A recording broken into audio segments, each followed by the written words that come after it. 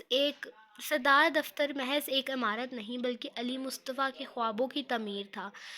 25 منزلہ یہ ٹاور شیشے اور فولاد کا ایک ایسا امتزاج تھا جو جدیدیت کی علامت سمجھا جاتا تھا۔ جمعہ کا دن تھا اور لاہور کی فضاؤں میں ایک عجیب سی خنکی اور سکون رچا بسا تھا۔ علی مصطفیٰ، جو اپنے کام کے حوالے سے بے حد حساس اور نفاست پسند مشہور تھا، آج صبح 8:30 بجے ہی آفس پہنچ چکا تھا۔ اس نے سفید کلف لگی قمیص کے ساتھ گہرے نیلے رنگ کی پینٹ زیب کر رکھی تھی۔ اس کے جوتے اس قدر چمک رہے تھے کہ ان میں انسان اپنا عکس دیکھ لے۔ وہ اپنے وسیع و عریض کیبن میں داخل ہوا، جہاں کی دیواریں شیشے کی تھیں اور وہاں سے پورا لاہور ایک کھلونے کی مانند نظر آتا تھا۔ اس کی میز پر سندل کی لکڑی کا ایک چھوٹا سا ٹکڑا رکھا تھا، جس کی مہک پورے کمرے کو معطر کیے ہوئے تھی۔ ہانیہ، جو اس کی پرسنل مینیجر اور دست راست تھی، دروازے پر دستک دے کر اندر داخل ہوئی۔ اس کے ہاتھ میں آئی پیڈ اور کچھ فائلیں تھیں۔ گڈ مارننگ سر، آج کا شیڈول کافی مصروف ہے۔ علی نے کھڑکی سے باہر دیکھتے ہوئے سر ہلایا اور پھر مڑ کر ہانیہ کی طرف دیکھا۔ اس کی آنکھوں میں ایک خاص قسم کی چمک تھی۔ ہانیہ، میں نے ایک فیصلہ کیا ہے۔ میں چاہتا ہوں کل سے پوری کمپنی میں رینوویشن کا کام شروع کر دیا جائے۔ ہانیہ کے ہاتھ سے فائل گرتے گرتے بچی۔ لیکن سر، ابھی پچھلے سال ہی تو ہم نے پورے آفس کا انٹیریئر ڈیزائن بدلوایا تھا اور اٹلی سے نیا فرنیچر منگوایا تھا، ابھی سے دوبارہ کیوں؟ اسٹاف کے لیے بہت مشکل ہو جائے گی۔ علی اپنے میز کے پاس آیا اور ایک نقشہ پھیلاتے ہوئے نہایت سنجیدگی سے بولا، ہانیہ، نفاست صرف ظاہری سجاوٹ کا نام نہیں ہے۔ کل رات جب میں یہاں سے جا رہا تھا تو میں نے محسوس کیا کہ مین کوریڈور کی چھت سے، جہاں اے سی کی مرکزی لائن گزر رہی ہے، وہاں سے پانی کا رساؤ شروع ہو گیا ہے۔ ابھی تو یہ صرف چند قطرے ہیں، لیکن تم جانتی ہو آگے مونسون کا سیزن آ رہا ہے اور اس کے فوراً بعد کڑی سردی شروع ہو جائے گی۔ اگر اب ہم نے یہ پائپ لائنز اور چھت درست نہ کروائی تو نمی پوری دیواروں میں سرایت کر جائے گی۔ میرا عطر دنیا کی بہترین خوشبوؤں میں شمار ہوتا ہے، میں نہیں چاہتا کہ اس عمارت میں نمی کی بو آئے۔ ہانیہ خاموش ہو گئی۔ وہ جانتی تھی کہ جب علی کسی منطقی نکتے پر بات کرتا تھا تو اسے ہٹانا ناممکن ہے۔ جی سر، آپ درست کہہ رہے ہیں، میں آج ہی کانٹریکٹرز کو فائنل کرتی ہوں۔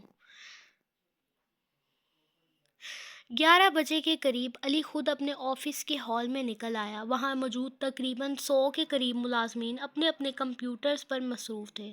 علی کی آمد پر ایک دم خاموشی چھا گئی۔ اس کی شخصیت کا رعب ہی ایسا تھا کہ لوگ خود بخود متوجہ ہو جاتے تھے۔ توجہ فرمائیں، علی کی گرجدار آواز گونجی۔ کل صبح سے اس فلور پر تعمیراتی کا کام شروع ہو رہا ہے۔ چھتوں کی مرمت، پائپ لائنز کی تبدیلی اور نیا پینٹ ہونا ہے۔ ہمیں بزنس روکنا نہیں ہے، اس لیے آج چھٹی سے پہلے آپ سب کا ہدف یہ ہے کہ اپنی اپنی میز، کرسیاں اور تمام ضروری فائلیں ہال کے مشرقی حصے میں عارضی طور پر منتقل کر دیں۔ کمپیوٹرز کو پلاسٹک کے بڑی شیٹ سے ڈھانپ دیں تاکہ دھول مٹی سے ہارڈ ویئر خراب نہ ہو۔ ہانیہ آپ کو گائیڈ کریں گی کہ کس ونگ کو پہلے خالی کرنا ہے۔ اگلے چند گھنٹوں میں علی ہال پرفیوم کا نقشہ ہی بدل گیا۔ ایسا لگتا تھا جیسے کوئی بڑا میلہ لگنے والا ہو۔ ہانیہ ہر ڈیسک پر جا کر ہدایت دے رہی تھی۔ احمد، یہ پرفیومز کے سیمپل محفوظ الماری میں رکھیں۔ سارا، اپنی فائلیں کارٹن میں پیک کر کے لیبل لگا دیں۔ علی خود بھی وہاں موجود رہا۔ وہ کسی باس کی طرح صرف حکم نہیں دے رہا تھا بلکہ خود بھی چیزوں کا معائنہ کر رہا تھا۔ اس نے دیکھا کہ ایک جونیئر اسٹاف ممبر بھاری میز اٹھانے کی کوشش کر رہا ہے تو اس نے دوسرے لڑکے کو اشارہ کیا تاکہ وہ اس کی مدد کرے۔ شام تک پورا آفس ایک اسٹور روم کا منظر پیش کر رہا تھا جہاں ہر چیز ترتیب سے ڈھانپ دی گئی تھی۔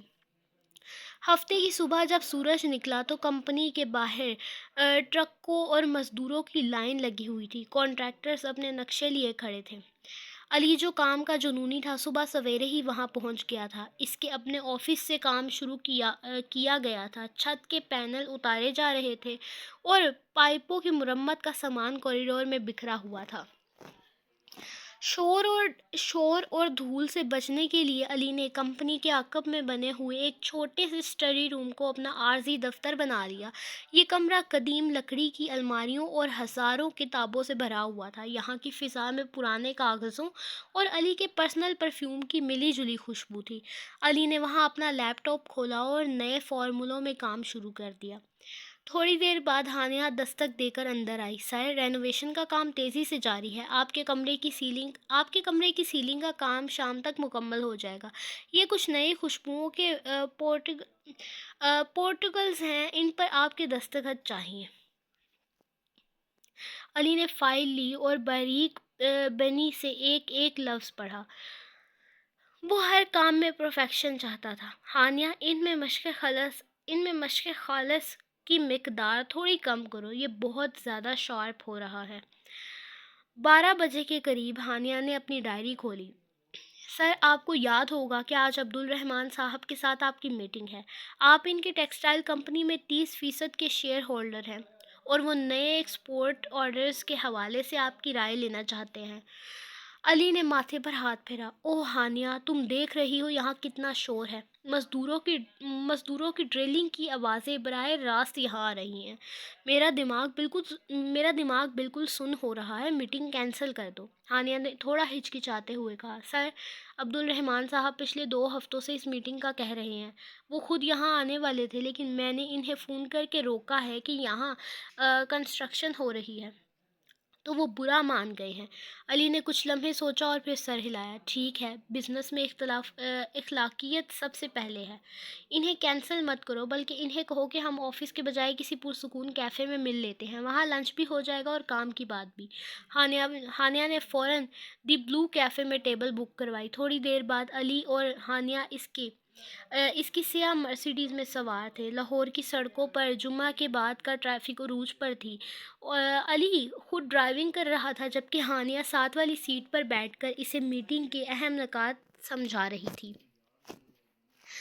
سر، عبدالرحمن صاحب نئے پلانٹ کے لیے بینک سے لون لینا چاہتے ہیں اور وہ آپ کی گارنٹی مانگیں گے۔ ہمیں ان کے پچھلے 6 ماہ کے گراف دیکھنے ہوں گے کیونکہ ان کی سیلز تھوڑی گری ہیں۔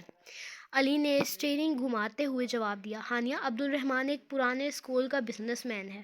وہ محنتی ہے لیکن جدید ٹیکنالوجی سے گھبراتا ہے. میں اسے گارنٹی تو دے دوں گا لیکن اس شرط پر کہ وہ اپنی پروڈکشن لائن کو ڈیجیٹلائز کرے. کیفے میں عبد الرحمن صاحب پہلے سے ہی موجود تھے. وہ ایک منجھے ہوئے تاجر تھے جن کی داڑھی سفید ہو چکی تھی مگر ان کی آنکھوں میں اب بھی وہی پرانی چمک تھی. علی نے نہایت احترام سے ان کا استقبال کیا. وہاں 2 گھنٹے تک طویل بحث چلی. علی نے بہت مہارت سے انہیں قائل کیا کہ کس طرح وہ اپنی نقصانات کو کم کر سکتے ہیں. میٹنگ کے دوران علی کی ذہانت اور دور اندیشی دیکھ کر عبد الرحمن حیران رہ گئے. میٹنگ ختم ہوئی تو سورج ڈھلنے لگا تھا. علی اور ہانیہ واپس گاڑی میں آ کر بیٹھے. علی نے لمبا سانس لیا اور ٹیک لگا لی. ہانیہ نے مسکراتے ہوئے کہا سر آپ نے کمال کر دیا لیکن مجھے نہیں لگتا کہ وہ اپنی پرانی مشینوں کو بدلنے پر راضی ہوں گے. علی نے گاڑی سٹارٹ کی اور دھیرے سے بولا لوگوں کو بدلنا مشکل نہیں ہوتا ہانیہ, بس انہیں یہ دکھانا ہوتا ہے کہ تبدیلی میں ان کا فائدہ کتنا ہے. چلو اب واپس چلتے ہیں, دیکھنا ہے کہ آفس کا کیا حال کیا ہے ان لوگوں نے. واپس پہنچ کر علی نے دیکھا کہ کوریڈور کی چھت کا بیشتر حصہ مرمت ہو چکا تھا اور پینٹرز نے پہلا کوٹ شروع کر دیا تھا. علی نے اطمینان کا اظہار کیا اور دوبارہ اپنے اسٹڈی روم کی طرف بڑھ گیا کیونکہ اس کے لیے کام ہی اس کی زندگی کا سب سے بڑا سکون تھا. رات کے 9:30 بج رہے تھے. اسلام آباد کی سڑکوں پر ٹریفک کی آوازیں اب مدھم ہو چکی تھیں. گھر کے پورچ میں جب معراج کی گاڑی داخل ہوئی تو اس کی ہیڈ لائٹس کی روشنی نے برآمدے میں رکھے گملوں کو ایک لمحے کے لیے روشن کیا. گاڑی بند ہوئی اور کچھ دیر خاموشی چھائی رہی. معراج گاڑی کے اندر ہی بیٹھی رہی. اس کا سر اسٹیئرنگ پر تھا اور ذہن میں بیکری کی وہ تمام ہنگامہ خیزیاں, برہان کی شرارتیں اور گاہکوں کی شکایتیں گھوم رہی تھیں. وہ گاڑی سے اتری اور بوجھل قدموں سے گھر کے اندر داخل ہوئی. اس کی کالی ہیل کی آواز فرش پر اب تھوڑی دھیمی تھی, جیسے وہ خود بھی تھک چکی ہو. جیسے ہی وہ لاؤنج میں پہنچی, ریحال وہاں صوفے پر بیٹھی ایک میڈیکل جرنل پڑھ رہی تھی مگر اس کا دھیان کتاب سے زیادہ دیوار پر لگی گھڑی کی طرف تھا. آ گئی تم؟ ریحال نے کتاب ایک طرف رکھتے ہوئے نرمی سے پوچھا. معراج نے اپنا بیگ صوفے پر پھینکا اور خود بھی وہیں ڈھیر ہو گئی. ہاں آج تو جیسے ہڈیوں کا کچھ عمر نکل گیا ہے. سچ کہوں تو دماغ سن ہو گیا ہے. تمہارے چہرے سے لگ رہا ہے کہ آج کا دن کافی ایکشن والا رہا ہے. چلو ہاتھ منہ دھو لو, امی اور پاپا کھانے کے میز پر ہمارا انتظار کر رہے ہیں. کھانے کے کمرے میں فضا پرسکون تھی. فرحان صاحب اپنی کرسی پر بیٹھے کوئی خبر پڑھ رہے تھے جبکہ سلیمہ بیگم برتن ترتیب دے رہی تھی. جیسے ہی دونوں بہنیں میز پر بیٹھیں, گھر کی رونق لوٹ آئی. معراج بیٹا آج تم نے دیر کر دی, فرحان صاحب نے چشمے کے پیچھے سے اسے دیکھتے ہوئے پوچھا. پاپا وہ بیکری میں آج کچھ نئے آرڈرز تھے تو وقت کا پتہ ہی نہیں چلا. معراج نے قورمے کی پلیٹ اپنی طرف بڑھاتے ہوئے جواب دیا. سلمان اور عثمان جو پہلے ہی کھانے پر ٹوٹ پڑے تھے ہنس کر بولے. مینیجر بننا اتنا آسان تو نہیں ہوتا. معراج نے انہیں گھور کر دیکھا. میں سنبھال لوں گی سب کچھ, آپ فکر نہ کریں. دونوں باتیں ادھر ادھر گھومتی رہیں یہاں تک کہ فرحان صاحب نے اچانک وہ تذکرہ کر دیا جس کا خوف ریحال کو ہمیشہ رہتا تھا. فرحان صاحب نے لقمہ توڑتے ہوئے کہا علی مصطفیٰ سے بات ہوئی, سوچا اس کا حال پوچھ لوں. وہ بتا رہا تھا کہ اس کی کمپنی میں رینوویشن کا کام شروع ہو گیا ہے. لڑکا بہت محنتی ہے. اتنے بڑے بزنس کو سنبھالنا اور ہر چیز میں خود دلچسپی لینا ہر کسی کے بس کی بات نہیں ہوتی. یہ نام سنتے ہی جیسے کمرے کی فضا ایک دم ساکت ہو گئی. ریحال کے ہاتھ میں پکڑا چمچ پلیٹ سے ٹکرایا اور ایک دھاتی آواز گونجی. اس نے فوراً نظریں جھکا لی. علی تو واقعی کمال کا ہے, سلیمہ بیگم نے تائید کی. اس نے وہ نیا پرفیوم نکالا ہے نا, کیا نام تھا اس کا؟ ہاں ریحال پرفیوم, پورے ملک میں اسی کی دھوم ہے. اس نے یہ نام کیوں رکھا ہوگا؟ انہوں نے معصومیت سے ریحال کی طرف دیکھ کر پوچھا جیسے وہ اس کو تنگ کرنا چاہ رہی ہوں. ریحال کو لگا جیسے اس کا سانس سینے میں اٹک گیا ہوگا. اسے وہ پرفیوم کی بوتل یاد آئی جو اس کے کمرے کے دراز میں چھپی پڑی تھی. اسے وہ نوٹ یاد آیا جو علی نے بھیجا تھا. اس نے بامشکل اپنے لہجے پر قابو پایا. مجھے کیا پتہ امی, شاید ان کو یہ نام اچھا لگا ہو, ریحال نے بہت دھیمے اور لرزتے لہجے میں کہا. ریحال نے فوراً اپنا گلاس اٹھایا اور پانی پینے لگی تاکہ اسے کچھ کہنا نہ پڑے. اس کی انگلیاں کانپ رہی تھیں. محبت دل پہ ڈیرا جما رہی تھی. کھانے کے بعد دونوں بہنیں اپنے کمرے میں آ گئیں. رات کی سیاہی گہری ہو چکی تھی، مگر کمرے کے اندر کا درجہ حرارت معراج کی تلخ باتوں اور حسد کی آگ سے تپ رہا تھا۔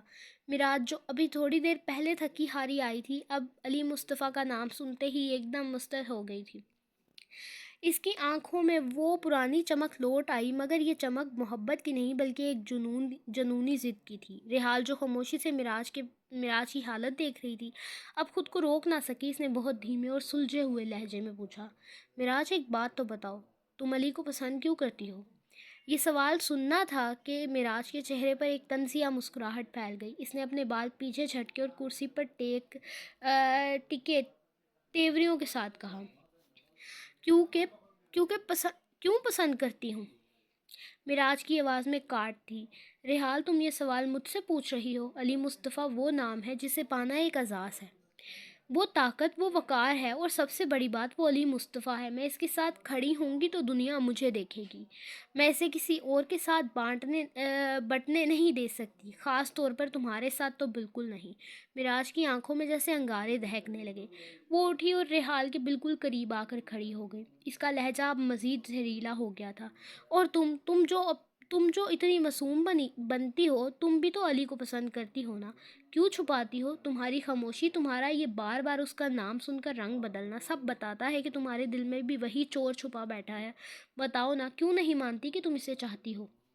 معراج نے غصے سے ریحال کا بازو پکڑ کر اسے جھنجھوڑا۔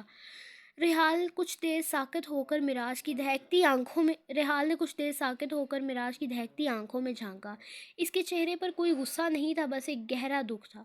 اس نے آہستہ سے اپنا بازو چھڑایا اور نفی میں سر ہلایا۔ نہیں معراج، میں نے کبھی نہیں کہا کہ میں ان کو چاہتی ہوں۔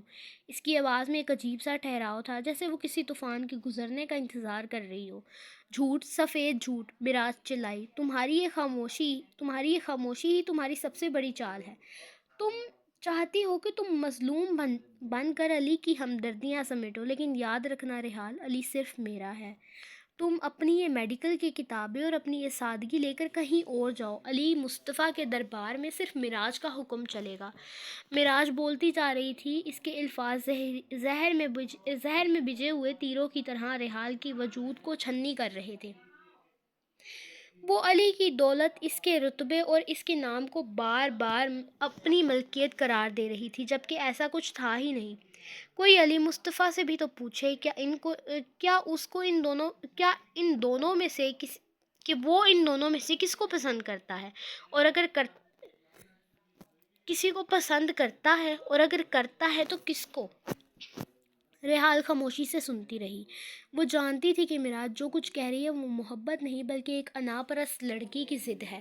ریحال کو پورا یقین تھا کہ سچی محبت کبھی اتنی شور مچانے والی اور اتنی تلخ نہیں ہوتی۔ اس نے دل ہی دل میں اللہ سے دعا کی کہ یا اللہ، اس کی بہن کے دل سے یہ ضد ختم کر اور اسے سکون عطا کرے۔ ہو گیا تمہارا؟ ریحال نے پرسکون لہجے میں پوچھا۔ اور اب اگر تم تھک گئی ہو تو سو جائے، صبح تمہیں بیکری بھی جانا ہے۔ معراج نے اسے ایک آخری حقارت آمیز نظر سے دیکھا، جیسے وہ اسے شکست دے چکی ہو۔ وہ بڑبڑاتی ہوئی اپنے بستر پر لیٹ گئی اور کمبل تان لیا۔ ریحال نے بھی لائٹ بند کر دی اور بستر پر لیٹ گئی۔ کمرے میں اب بظاہر خاموشی تھی، مگر دو دل الگ الگ سمتوں میں دھڑک رہے تھے۔ معراج کی آنکھوں میں علی کو پانے کی سازشیں تھیں، اور ریحال کی بند ہوتی آنکھوں کے پیچھے ایک خاموش آنسو تھا جو اس نے کسی کو دکھایا نہیں۔ اسے یقین تھا کہ اللہ اس کی دعائیں سن رہا ہے، اور یہ کڑا وقت بھی گزر جائے گا۔ کچھ دیر بعد معراج کی سانسیں ہموار ہو گئی۔ وہ سو چکی تھی، مگر ریحال کافی دیر تک چھت کو گھورتی رہی، یہاں تک کہ نیند نے اس کی بوجھل پپڑیوں کو اپنے آغوش میں لے لیا۔ رات کا پچھلا پہر تھا اور بستی خاموشی کی چادر اوڑھ چکی تھی، مگر کامیار صاحب کے بنگلے کے وسیع و عریض لاؤنج میں ایک بوجھل سا انتظار رقص کر رہا تھا۔ کہسن ابھی تک گھر نہیں لوٹا تھا، اور یہی وجہ تھی کہ کامیار صاحب اور ان کی بیگم صوفے پر بیٹھی گھڑی کی ٹک ٹک گن رہے تھے۔ اچانک گیٹ کھلنے کی آواز آئی اور کہسن کی گاڑی پورچ میں آ رکی۔ جب وہ لاؤنج میں داخل ہوا تو اس کی حالت دیکھ کر دونوں کے دل دھک سے رہ گئے۔ کہسن، جو ہمیشہ ہنستا مسکراتا اور شرارتیں کرتا نظر آتا تھا، آج اس کی چال میں ایک عجیب سی شکست خوردگی تھی۔ اس کی نیلی آنکھیں، جو عام طور پر شوخی سے چمکتی تھی، آج سرخ تھیں، اور ان میں نمی کی ایک ایسی تہ تھی جو چیخ چیخ کر کہہ رہی تھی کہ وہ ابھی ابھی رو کر آیا ہے۔ اس کی ماں نے تڑپ کر اسے دیکھا۔ کیسن، میرے بچے، کہاں رہ گئے تھے تم؟ آؤ بیٹھو، میں کھانا لگاتی ہوں۔ کیسن نے اپنی نظریں فرش سے نہیں اٹھائیں اور بوجھل لہجے میں کہا، نہیں مما، بھوک نہیں ہے مجھے، میں سونے جا رہا ہوں۔ ایسے کیسے سونے جا رہا ہوں؟ ایسے کیسے سونے جا رہے ہو؟ اس کی ماں نے ممتا بھری ضد سے کہا، صبح سے بھی کچھ نہیں کھایا تم نے، بس 10 منٹ میں ہاتھ منہ دھو کر آ جاؤ، میں نے تمہاری پسند کا کھانا بنایا ہے۔ ماں کی بار بار کی ضد کے سامنے کیسن ہار گیا اور سر چٹک کر اپنے کمرے کی طرف بڑھ گیا۔ تھوڑی دیر بعد کیسن فریش ہو کر ڈائننگ ٹیبل پر آ بیٹھا۔ اس کی ماں مسلسل باتیں کر رہی تھی، کبھی کھانے کی تعریف کرتی تو کبھی دن بھر کے حالات بتاتی تاکہ ماحول کا تناؤ کم ہو سکے، لیکن کامیار صاحب کی نظریں اپنے بیٹے کے چہرے پر جمی ہوئی تھی۔ وہ ایک باپ تھے اور باپ کی نظر سے بیٹے کا کوئی دکھ چھپا نہیں رہتا تھا۔ کیسن خاموشی سے نظریں جھکائے جلدی جلدی کھانا ختم کرنے کی کوشش کر رہا تھا تاکہ وہاں سے جلد از جلد اٹھ سکے۔ اس کی نیلی آنکھوں کی سرخی ابھی تک باقی تھی۔ کیسن، تم روئے ہو بیٹا؟ کامیار صاحب کی اچانک اور براہ راست آواز نے کیسن کے ہاتھ سے نوالا گرا دیا۔ کیسن نے فوراً نظریں اٹھائی اور ایک مصنوعی مسکراہٹ لانے کی کوشش کی۔ نہیں بابا، آپ کو ایسا کیوں لگا؟ وہ بس باہر دھول مٹی بہت تھی، شاید اسی لیے آنکھیں سرخ ہو گئی ہیں۔ کامیار صاحب نے کرسی تھوڑی آگے کی اور نرمی سے بولے، کیسن، تم مجھ سے کب سے اپنے آنسو چھپانے لگ گئے ہو؟ میں تمہارا باپ ہوں، تمہارا دوست ہوں، تمہارا چہرہ صاف بتا رہا ہے کہ تم نے آج رات کسی بہت گہری تکلیف میں گزاری ہے۔ کیسن نے پھر صفائیاں دینا شروع کر دی۔ نہیں بابا، ایسا کچھ نہیں ہے، میں کیوں رہوں گا؟ اگر رویا تو سب سے پہلے آپ کو بتاؤں گا، آپ بس بلا وجہ پریشان ہو رہے ہیں۔ کیسن کی ماں نے بیچ میں مداخلت کی، کامیار، آپ کا محض وہم ہے، ایسا کچھ نہیں ہے۔ کیسن کیوں رونے لگا بھلا؟ میرا بہادر بیٹا کبھی نہیں روتا ہے، کبھی روتا نہیں ہے، وہ تو سب کو ہنساتا ہے۔ آپ کھانا کھائیں اور اسے بھی سکون سے کھانے دیں۔ کامیار صاحب خاموش ہو گئے، مگر ان کا دل مطمئن نہیں تھا۔ وہ جانتے تھے کہ ان کا بیٹا آج کسی ایسے کرب میں مبتلا ہے جس کا اظہار وہ سب کے سامنے نہیں کر پا رہا۔ کھانے کے بعد کامیار صاحب اور ان کی بیگم اپنے کمرے میں چلے گئے۔ بیگم آئینے کے سامنے کھڑی بال باندھ رہی تھی اور کامیار صاحب بستر پر لیٹے موبائل دیکھ رہے تھے، مگر ان کا دھیان موبائل میں نہیں تھا۔ اچانک وہ بستر سے اٹھے اور جوتے پہننے لگے۔ کہاں جا رہے ہیں آپ؟ بیگم نے حیرت سے پوچھا۔ کیسن کے کمرے میں جا رہا ہوں، ابھی تھوڑی دیر میں آتا ہوں، کامیار صاحب نے مختصر جواب دیا اور باہر نکل گئے۔ کیسن کے کمرے میں اندھیرا تھا، وہ بیڈ پر الٹا لیٹا ہوا تھا اور شاید پھر سے آنسو بہا رہا تھا۔ جیسے ہی کامیار صاحب نے لائٹ جلائی، کیسن ہڑبڑا کر اٹھ بیٹھا اور جلدی سے اپنی آنکھیں پونچھی۔ کامیار صاحب اس کے پاس بیڈ پر بیٹھ گئے اور اس کے سر پر نہایت شفقت سے ہاتھ پھیرا۔ کیا ہوا ہے میرے لاڈلے بیٹے کو؟ کیسن نے نظریں چرائی۔ کچھ نہیں ڈیڈ، بس تھک گیا تھا۔ کیسن، کامیار صاحب کا لہجہ رعب دار مگر محبت سے بھرا تھا، بچپن سے تم نے اپنا ہر دکھ، ہر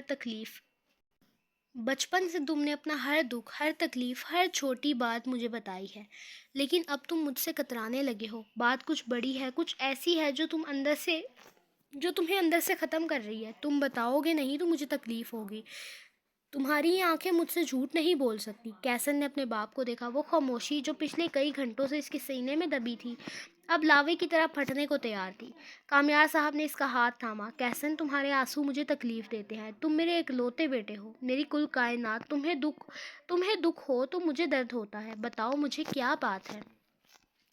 کیسن کی آنکھوں سے ایک آنسو ٹپکا اور اس کے گال پر پھسل گیا۔ اس نے بھرائی ہوئی آواز میں پوچھا، ڈیڈ، آپ تو کہتے ہیں کہ میں بہت خوبصورت ہوں، کہ لوگ مجھ پر فدا ہو سکتے ہیں، اپنی جان قربان کر سکتے ہیں، کیا میں واقعی ایسا ہوں؟ کامیار صاحب نے اس بات میں سر ہلایا۔ بلا شبہ بیٹا، تم لاکھوں میں ایک ہو، لیکن ڈیڈ، کیسن کی آواز لرزنے لگی، میں کسی اور پر قربان ہونے کو تیار ہوں، مگر اسے میری قدر ہی نہیں، وہ میرے خلوص، میری محبت کو دیکھتی ہی نہیں ہے۔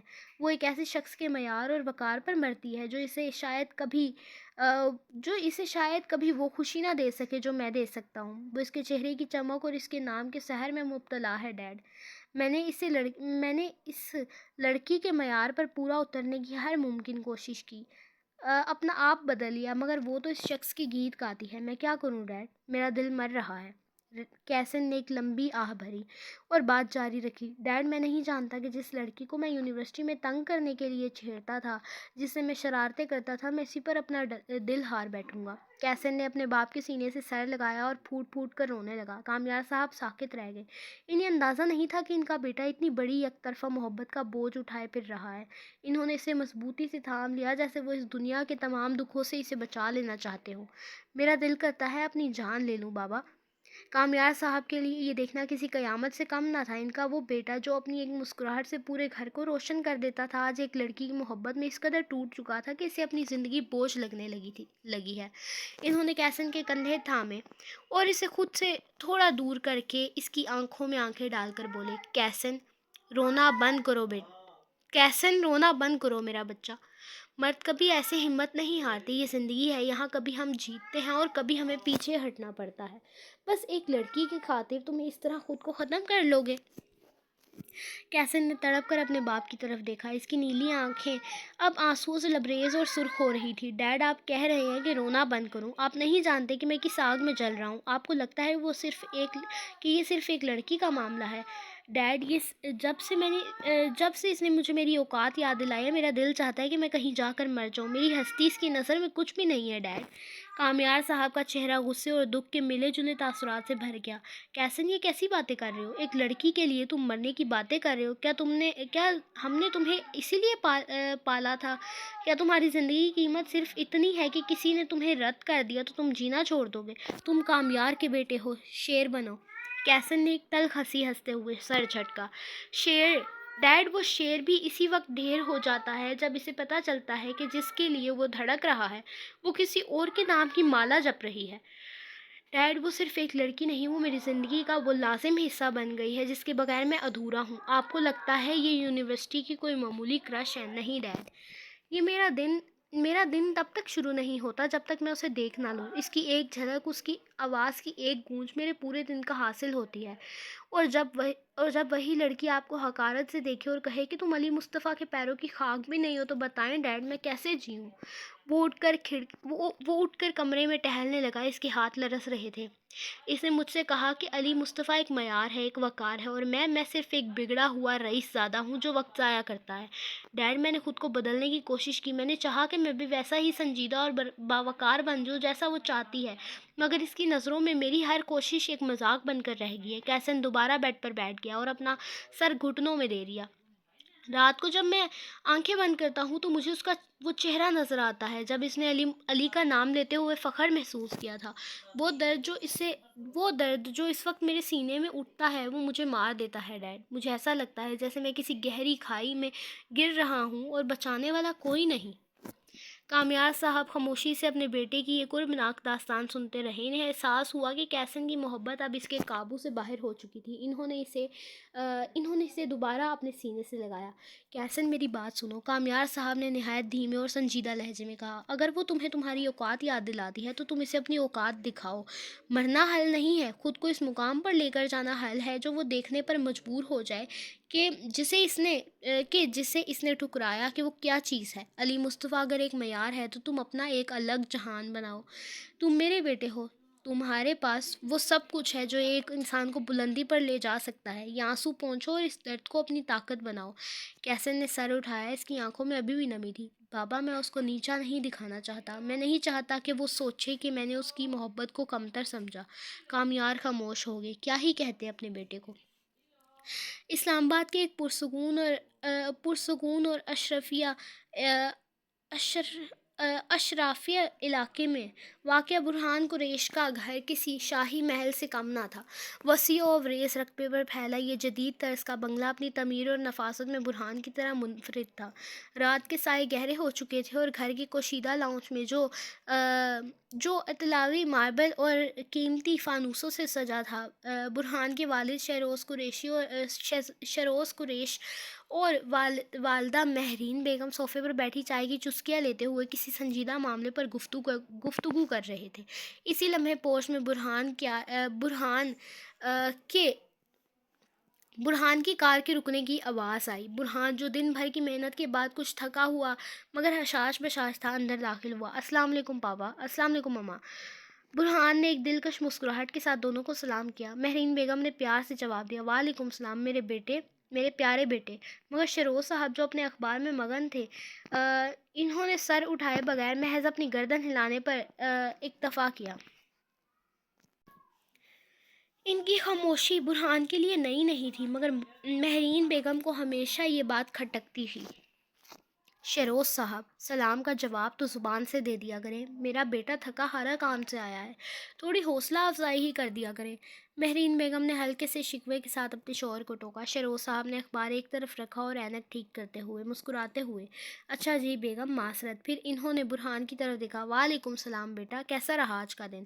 برہان ہنس پڑا۔ وہ جانتا تھا کہ اس کے والد اس کے شیف بننے کے فیصلے سے اب بھی پوری طرح خوش نہیں تھے، مگر اس کی کامیابی انہیں خاموش رہنے پر مجبور کر دیتی تھی۔ بہت اچھا رہا پاپا، میں ذرا فریش ہو کر آتا ہوں، پھر ساتھ کھانا کھاتے ہیں۔ برہان اپنے کمرے میں داخل ہوا جو اس کی شخصیت کا آئینہ دار تھا۔ کمرے کی دیواریں گہری سرمئی رنگ کی تھی، ایک طرف کتابوں کی بڑی سی الماری تھی اور دوسری طرف دیوار پر اس کے بنائے ہوئے کچھ بہترین کھانوں کی فریم شدہ تصویریں لگی تھیں۔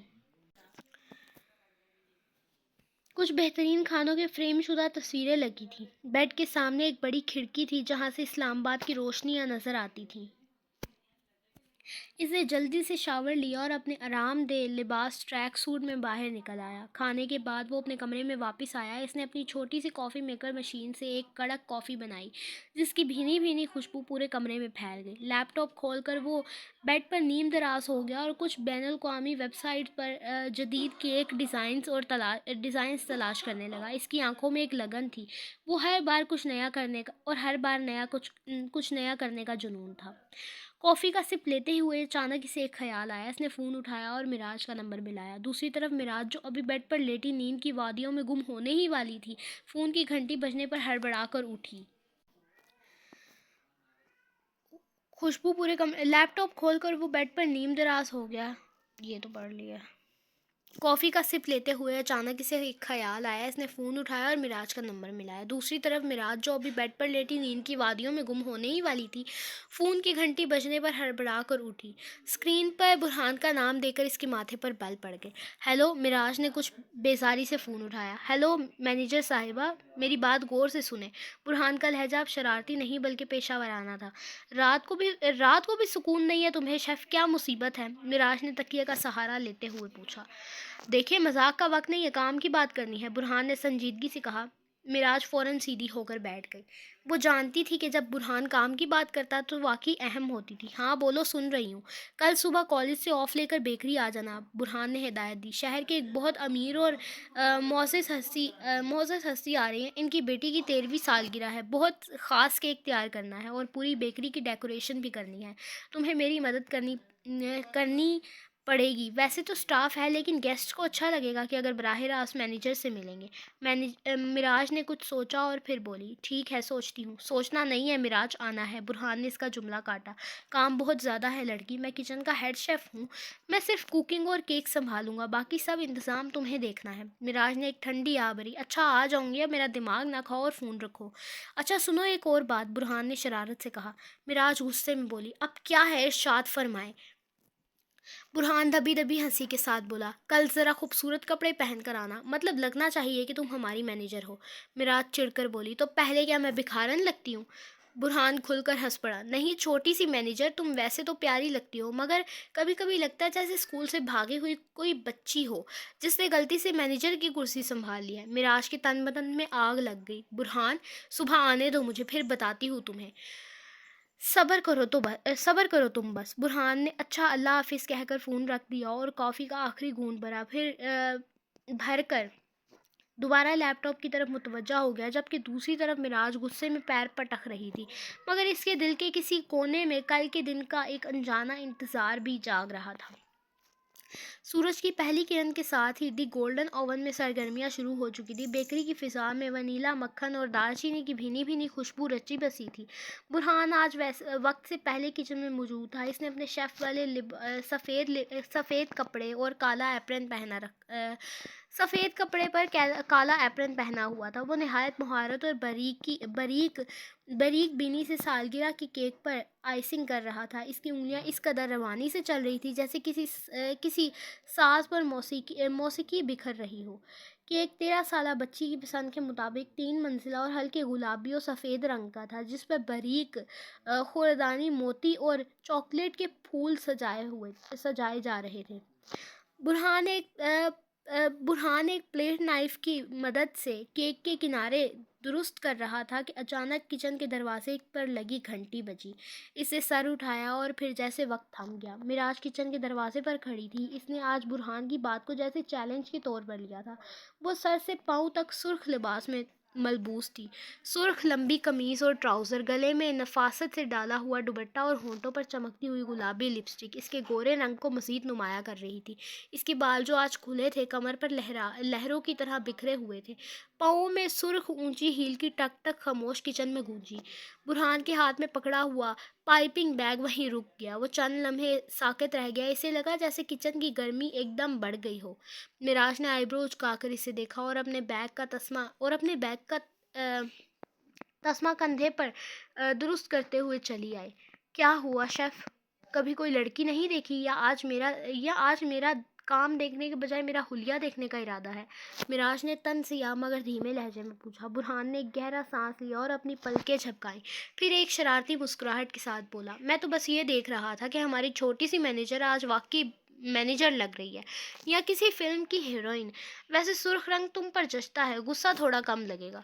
معراج نے اسے گھور کر دیکھا مگر اس بار اس کی آنکھوں میں وہ پرانی تلخی نہیں تھی. بند کرو اپنی بکواس اور کام پر دھیان دو. مہمان کسی بھی وقت آتے ہوں گے.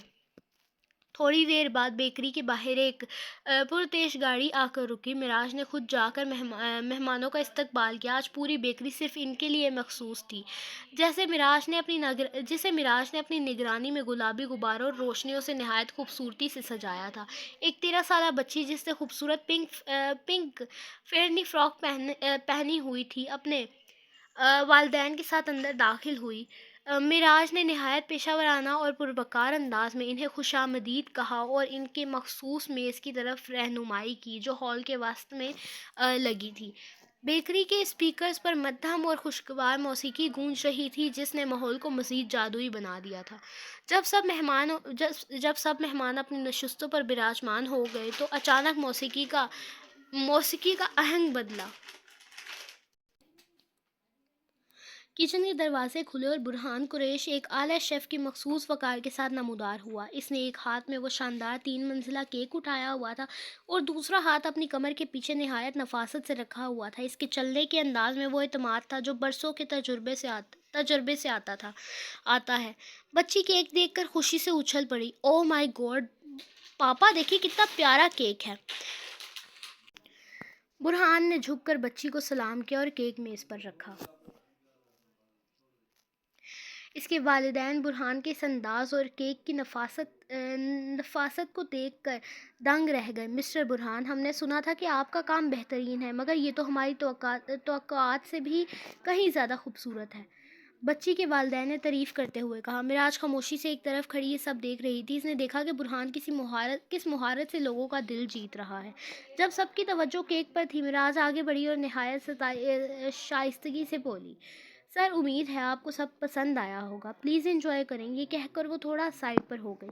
بچی نے کیک کاٹا، تالیاں گونجی اور پورا ہال خوشیوں سے بھر گیا. برہان نے ایک لمحے کے لیے معراج کی طرف دیکھا اور آنکھ کے اشارے سے پوچھا، کیسا رہا؟ معراج نے صرف ایک ہلکی سی جنبش دی مگر اس کے دل نے تسلیم کر لیا تھا کہ برہان واقعی اپنے فن کا ماہر ہے. کیک کاٹنے کے بعد برہان کے اشارے پر اسٹاف نے ہلکی پھلکی ڈشز لگانا شروع کی جو برہان اور اس کی ٹیم نے خاص طور پر تیار کی تھیں. چھوٹے چھوٹے سینڈوچز، چکن ٹارٹس اور مکھن میں تلی ہوئی خاص پیسٹریاں میز پر سجائی گئیں. ہر ڈش کا ذائقہ اور